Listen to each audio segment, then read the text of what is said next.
2 enfermeros fueron procesados por varios homicidios, especialmente agravados, y una enfermera por encubrimiento. Nos vamos hasta Uruguay. Allá 2 enfermeros y una enfermera fueron detenidos acusados de cometer 16 asesinatos en contra de pacientes de 2 hospitales de Montevideo. Uruguay está conmocionado por el caso de los Ángeles de la Muerte, que mataron a por lo menos 16 pacientes. La justicia ya ordenó exhumar 20 cadáveres a los cuales se les van a realizar autopsias para determinar si efectivamente también fueron víctimas de estos 2 enfermeros asesinos, llamados ya de esta manera. El 18 de marzo de 2012, el juez Rolando Bomero procesó a los enfermeros Marcelo Pereira y Ariel Acevedo por homicidio especialmente agravado y a Andrea Costa, también enfermera, por encubrimiento.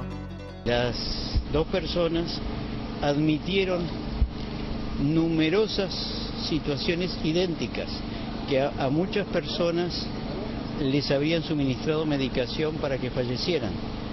Ellos, por fotografías que se le exhibieron, uno reconoció a 5 y el otro a 11. El juez les computó 5 homicidios a uno de los enfermeros y 11 al otro, luego de que ambos confesaran los crímenes mediante un reconocimiento fotográfico de las víctimas. La metodología en un caso era aplicarle morfina directamente en vía central y en otro caso, al parecer, era aire en vía central, lo cual le ocasionaba la muerte en pocos minutos. ¿Por qué lo hacían, doctor?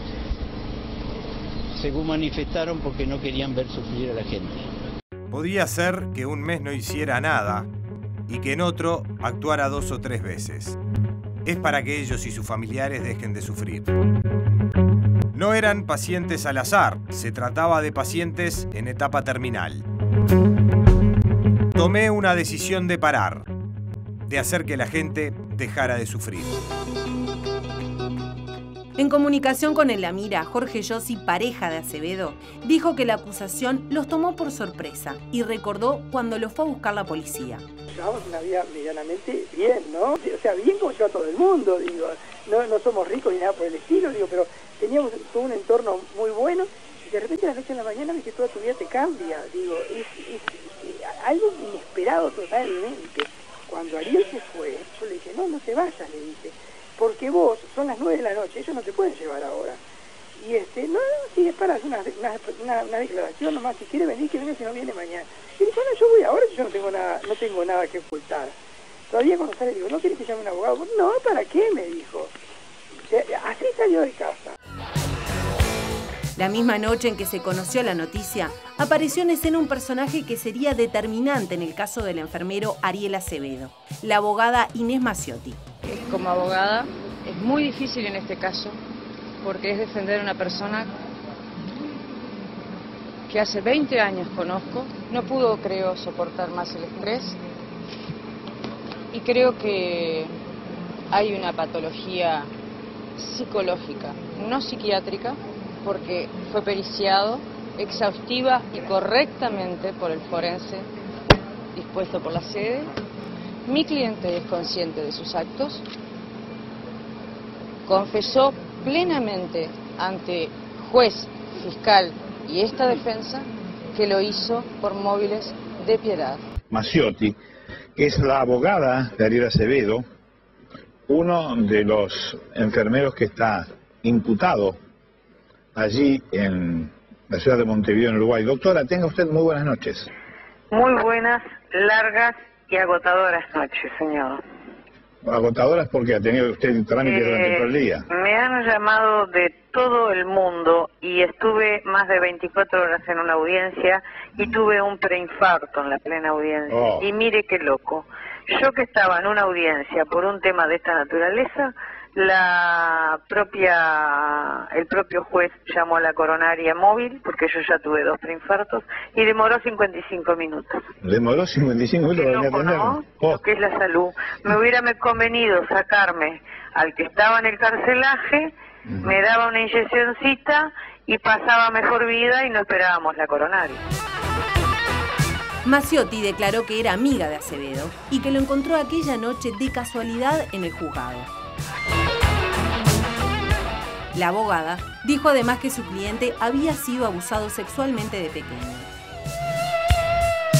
Sin embargo, la pareja de Acevedo negó que la abogada fuera amiga de la familia y dijo que ella tuvo un papel determinante en la confesión del enfermero, una confesión que terminaría siendo casi el único elemento que la justicia tendría para encarcelarlo. Ella a nosotros nos dijo, no, dice, está hasta la manija por los mensajes era uno solo. Y nosotros en ese momento no sabíamos nada.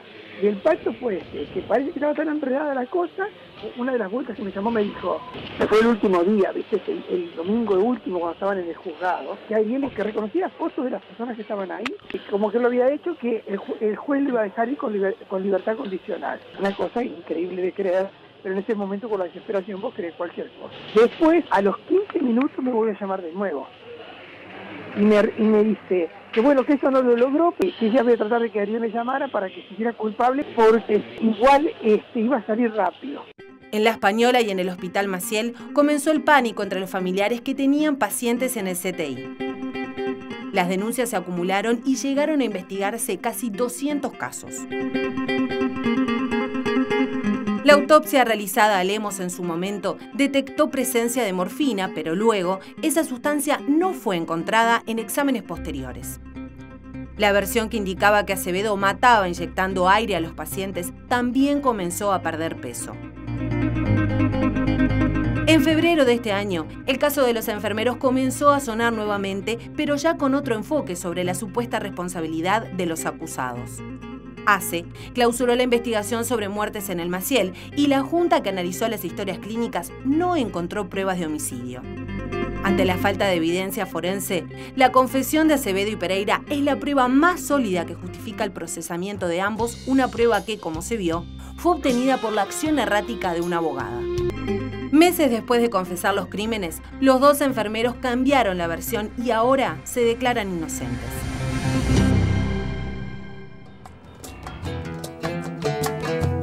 Seguimos en La Amiga, ahora con Marcela Maceda. Marce, ¿qué tal? Muy buenas noches, un gusto de estar en otro año. Otro año más.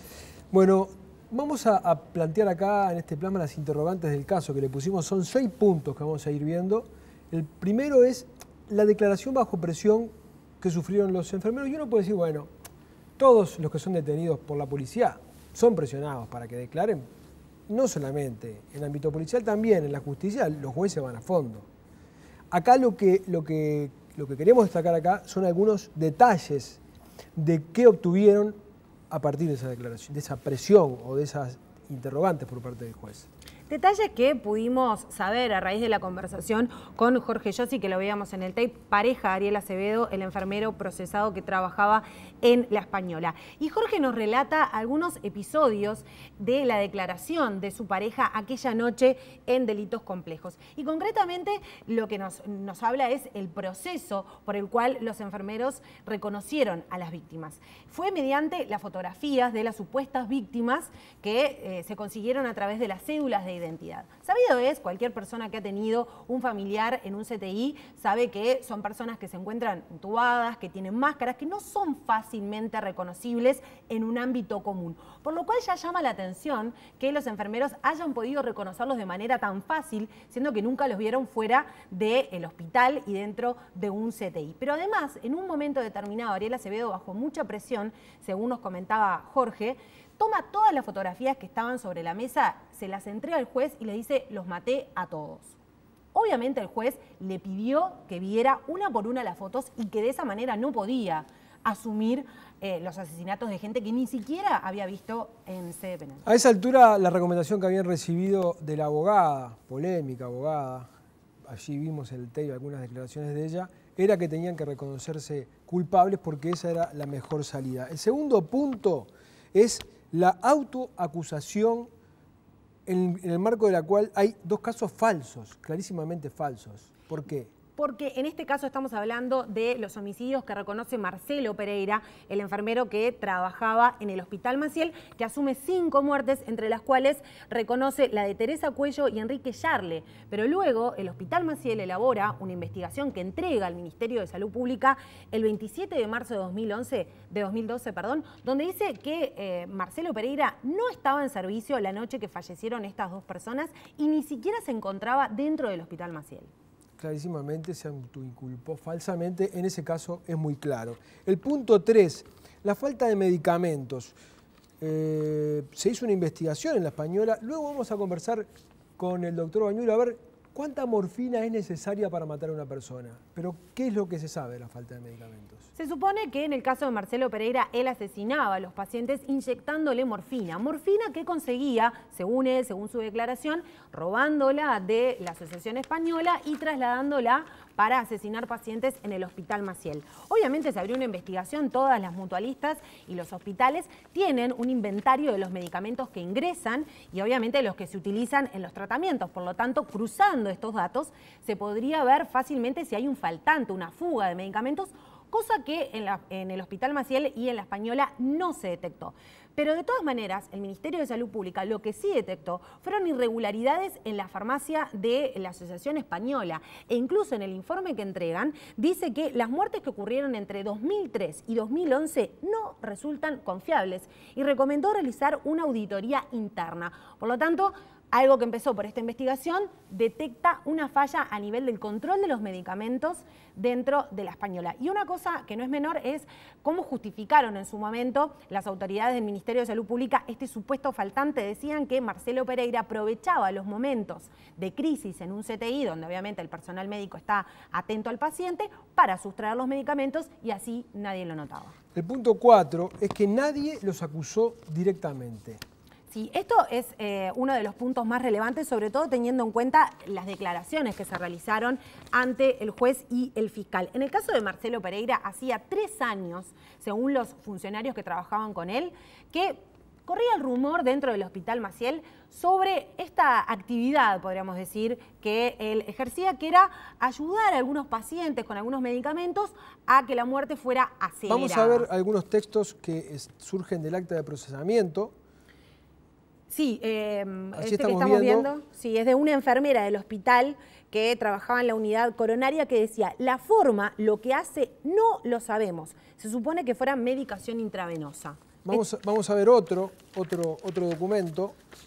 También de una enfermera de la unidad de cardiología que dice que presenció hechos anormales en los que participó el indagado, así relató que no vio que le diera algo, o sea, al paciente, pero en una actitud extraña manipular una vía central de una paciente. Testimonios que no dan para procesar a nadie, digamos, ¿no? Actitud sospechosa, digamos, no hay ningún testimonio directo que los inculpe, que los responsabilice. Vamos al... Perdón. Sobre este punto decir que obviamente el rumor había llegado supuestamente a oídos y habían presentado denuncias ante las autoridades del Hospital Maciel. Eso fue lo que dijeron los funcionarios, pero luego los directores del Hospital Maciel dijeron que ellos no estaban al tanto de que estuviera ocurriendo este tipo de situaciones. El punto 5 es la falta de prueba material, un tema no menor.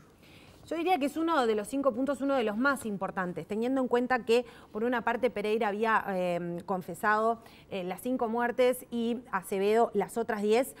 Hay solamente un caso, que es el de Gladys Lemos, que nosotros lo vimos en el tape, que fue el detonante, digamos, de toda esta investigación, que se le realizó una autopsia. Y en esa oportunidad, el médico forense concluyó que la causa de la muerte era indeterminada y que se debían hacer otros estudios para afinar un poco lo que era, lo que se pensaba que podía ser una muerte no natural. Vamos a ver documentos del Poder Judicial, del acta de procesamiento, referidos a este aspecto, a este punto. Allí dice las conclusiones, no existen pruebas para plantear otras incidencias en la causa de la muerte de este paciente. Sí, este es uno de los 7 casos que el Tribunal Forense informó que la muerte era esperable y en algunos casos inevitable en el breve plazo. Es decir, personas que supuestamente habían sido asesinadas por los enfermeros que luego un tribunal falló que murieron de forma natural. Tenemos otro documento de otro acta de procesamiento que dice, en suma, los elementos disponibles sugieren que se trata de una muerte natural y esperable.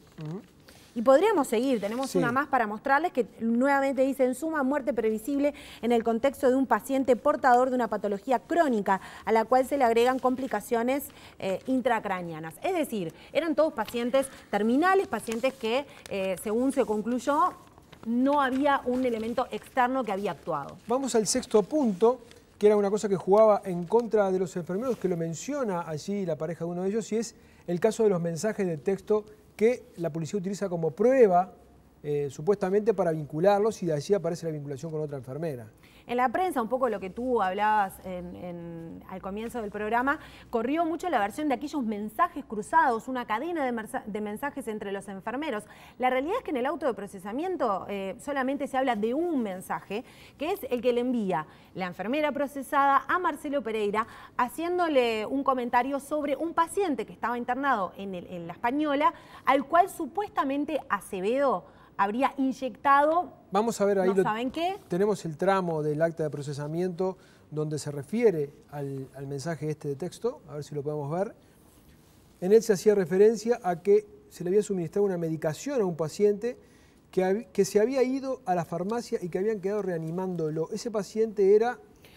Bueno, era José Coll. José Coll, a quien falleció a consecuencia de ello. Admitió que él le puso la medicación para que falleciera. Para explicar un poco esto, este mensaje es clave para la detención y la vinculación de Ariel Acevedo en este caso, porque hasta el momento el único detenido era Marcelo Pereira y la enfermera. Este mensaje es el que vincula a los dos enfermeros y tras el cual se va a detener a Ariel. Nosotros pensamos si consultábamos o no al hermano de Coll, que han dado haciendo declaraciones en algunos medios. Las familias víctimas de esta situación están muy dolidas, es entendible, lo pensamos y dijimos, bueno, vamos a darle también la posibilidad de que hablen ellos porque son parte de esta historia, de esta dolorosa historia. Vamos a escuchar lo que nos dijo el hermano de Coll. A ver, un tipo que está en el CTI no está bien. Y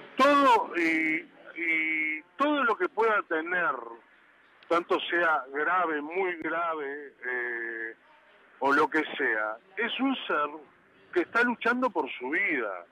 Es un ser que paga una cuota médica para que cuando le pase algo así lo cuiden y traten de, bueno, ver lo que se puede hacer. Nadie le pidió a este hijo de mil puta que adelantara su muerte. Además, los uruguayos nos estamos acostumbrando a una frase que inventaron estos señores del poder, muerte previsible. Esa frase, ¿dónde existe? ¿A quién se refiere? ¿A vos, a mí, a mi hermano? ¿Qué es muerte previsible? Mi hermano tenía un 90% de motivos para fallecer por muerte natural, tal vez. Pero nosotros somos una familia muy unida, tenemos nuestras creencias, y si el tipo salía como una planta, era problema nuestro. A ver, y nosotros creemos en milagros y creemos en muchas cosas. Pero pero en la conclusión de la autopsia ustedes no creen. Yo me cago porque eso es una gran mentira, una gran careta que están pasándole a todo este circo, que ahora parece que la voz de los forenses es la voz de Dios.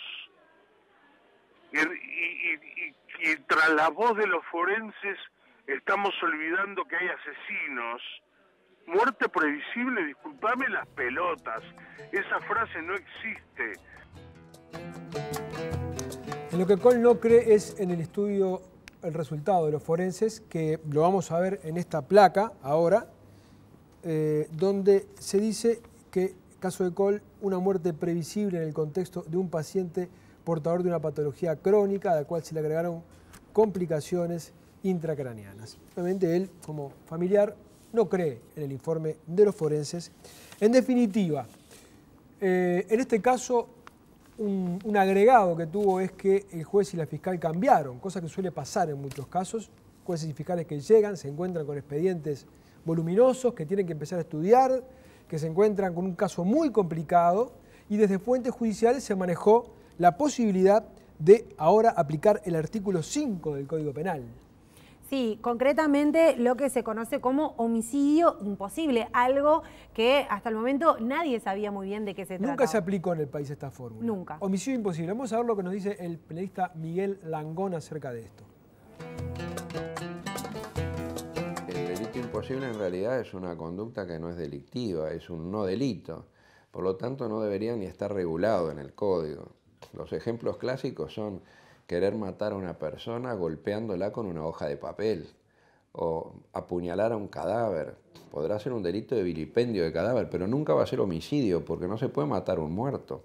Y esa persona, ¿qué se le puede hacer? Una imputación subjetiva. Es decir, no hay un resultado material que se traduzca en el ejemplo del homicidio de la muerte de una persona. Simplemente sería querer castigar por la mala intención. Entonces eso nos remonta a la época de la confusión entre el delito y el pecado. Es decir, este individuo tiene malos pensamientos, él quiere dar muerte a alguien. Y entonces alguien dice, este es peligroso, porque quiere matar, yo quiero matar al Señor a golpes con una hoja de papel. Qué malo que es Langón.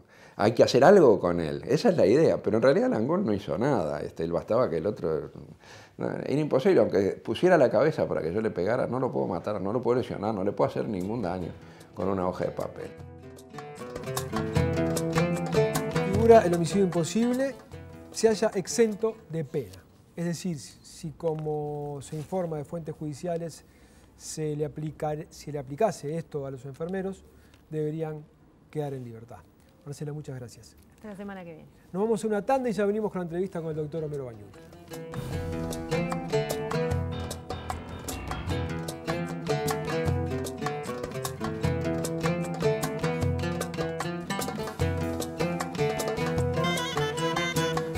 Presenta Jaume Iseré, su socio estratégico en comercio exterior y logística. Beneficia, el plan de soluciones de salud, seguridad y servicios más completo del país. Catunasi, terminal especializada de contenedores del puerto de Montevideo.